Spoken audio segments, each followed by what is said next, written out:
How to send long videos on Messenger. Hello everybody, welcome back to my channel. This is me, Pipin Bisnet, and today I'll guide you on how you can send longer videos on Messenger.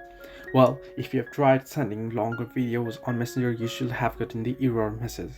Now, one of the ways to send it is by cropping it and sending it on different paths, which if you don't want to do so, then there is an alternate way for it.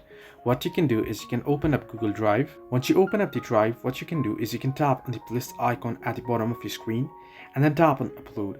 Once you tap on upload, now you can scroll through the video that you wish to send, the longer videos.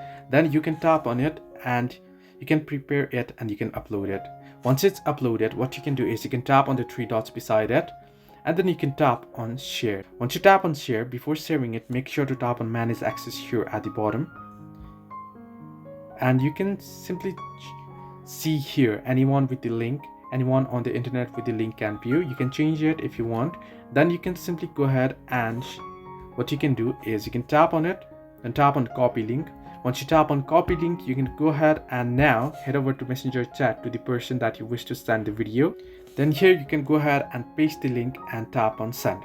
Then the user can go ahead through the link, open up the video, download it and access it. So this is the way that you can send long videos on Messenger. Hope this helped you. Do like and subscribe, and do not forget to leave a comment down below if you have any further issues.